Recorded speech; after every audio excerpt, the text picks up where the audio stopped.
Hello my dear சினிமாக்காரன் viewers, உங்கள் எல்லாருக்கும் பெரிய வணக்கம். ஒரு 2 நாளாக வந்து செம அப்டேட்ஸுக்கெல்லாம் சூர்யா சாரோட அப்டேட் கிடச்சிச்சு. என்னால் வந்து சொல்ல முடியல. ஆனால் என்னோட கோ ஆங்கர் பிரவீன் கே சொல்லியிருந்தார். என்ன அப்படின்னா, நம்ம ஏப்ரல் மந்த்து வந்து என்ஜிகே ரிலீஸ் ஆக போது, கூட வந்து என்னை நோக்கி பாயும் தோட்டா ஏப்ரல் 12 2 சேர்ந்து ரிலீஸ் ஆக போகுது அப்படிங்கிற மாதிரி ஒரு நியூஸ் வந்திருந்தது.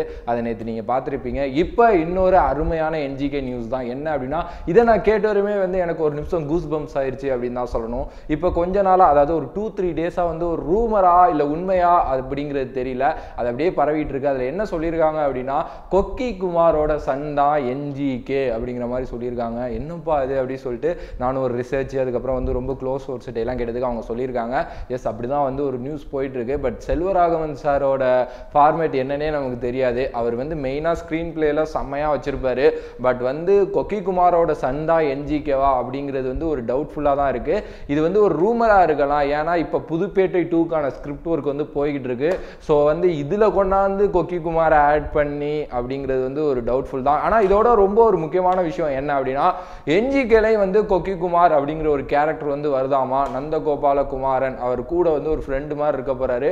அவர் பேர் வந்து குமார், கொக்கி குமாரா இருக்கணும் அப்படிங்கிற மாதிரி வந்து போயிட்டு இருக்கு. இன்னொரு விஷயம் என்னன்னா, அவரோட ஃப்ரெண்ட பேரை தான் இவர் வந்து ஆட் பண்ணியிருக்கிறாரு. நம்ம பாட்ஷா படம் பார்த்துருக்கீங்களா, அது மாதிரி இவரோட பேர் நந்தகோபாலன் தான். அது கூட வந்து நந்தகோபால குமாரன் அப்படிங்கிற அந்த குமார் அப்படிங்கிற பேரை ஆட் பண்ணியிருக்கிறாரு அப்படிங்கிற மாதிரி இண்டஸ்ட்ரியில் ஒரு நியூஸ் போயிட்டு இருக்கு. பட் அதெல்லாம் வந்து நம்ம வந்தாதான் தெரியும். மேபி அப்படி இருந்துச்சுன்னா படம் செம்மையா வேற லெவலில் தான் இருக்கும். இப்போ செல்வராகவன் சார் பர்த்டே முடிஞ்சிச்சு. அப்போ வந்து 1001 வந்து ஸ்க்ரீன் பண்ணியிருந்தாங்க. நிறையா தியேட்டர்ஸில் சென்னையில் ரீரிலீஸ் பண்ணியிருந்தாங்க. எல்லாருமே படத்தை பார்த்துட்டு வந்து கண்டிப்பாக 1001 2 வேணும் எங்களுக்கு, அதே மாதிரி புதுப்பேட்டை 2 வேணும், செல்வா சாரோட ஒரு பேக்கேஜான மூவி மறுபடியும் தமிழ் சினிமாவுக்கு வேணும், நாங்கள் வந்து ரொம்பவே மிஸ் பண்ணுறோம் செல்வா சாரை, செல்வா சார் படங்கள் எல்லாம் நாங்கள் தூக்கி வச்சு கொண்டாடுறது தப்பு தான், இப்போ தான் எங்களுக்கு அந்த சினிமாலாம் ரொம்பவே பிடிக்குது, இன்னொரு படம் வேணும் அப்படின்னு நிறையா ஃபேன்ஸ் கேட்டுருந்தாங்க.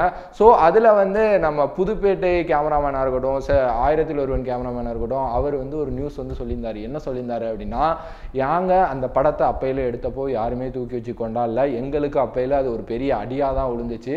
இது மாதிரி ஒரு படம் வந்து தமிழ் சினிமாவுக்கு இனிமேல் கொடுக்க முடியுமா அப்படிங்கிறத நாங்கள் அப்பயே யோசித்தோம். எப்போ, கிட்டத்தட்ட 10 வருஷத்துக்கு முன்னாடியே. ஆனால் இப்போ மக்கள் வந்து அதை சந்தோஷமாக எடுத்துக்கிறது வந்து எங்களுக்கு ஏதோ நிறைவாக இருக்குது. பட் வந்து ப்ரொடக்ஷன் வைஸ்லையும் அது எந்த ஒரு பெனிஃபிட்டுமே கிடையாது. ஆனால் இந்த மக்கள் இவ்வளோ ஏற்றுக்கிறதுனால 1001 2 கன்ஃபார்ம் வரும் அப்படிங்கிற மாதிரி அவர் சொல்லியிருந்தாரு. இதோட எல்லாம் முக்கியமாக ஒரு விஷயம் சொல்லியிருந்தாரு. ஒரு ஆங்கர் வந்து கேட்பாங்க, ஏன் சார் செல்வா சார் வரல அப்படின்னதுக்கு அவர் பதில் சொல்லியிருந்தாரு, செல்வா சார் வர்றதா தான் இருந்தது, என்ஜிகேவோட எடிட்டில் வந்து அவர் ரொம்ப பிஸியாக இருக்காரு அப்படிங்கிற மாதிரி சொல்லியிருந்தாரு. ஸோ என்ஜிகே எடிட் ஒர்க்கும் கிட்டத்தட்ட முடிய போது போல். ஸோ நம்ம பேக்கேஜாக என்ஜிகேவை வந்து ஏப்ரல் 12 மேபி ரிலீஸ் பண்ண வாய்ப்பு இருக்குது. நம்மளும் போய் தியேட்டரில் பார்க்கலாம். ஸோ உங்களுக்கு இந்த நியூஸ் எந்த அளவுக்கு பிடிச்சிருந்தது அப்படிங்கிறத மறக்காமல் கமெண்ட்ஸில் கமெண்ட் பண்ணுங்கள். இந்த வீடியோ உங்களுக்கு பிடிச்சிருந்தா லைக் பண்ணுங்கள், ஷேர் பண்ணுங்கள், மறக்காமல் சினிமாக்காரனை சப்ஸ்கிரைப் பண்ணுங்கள்.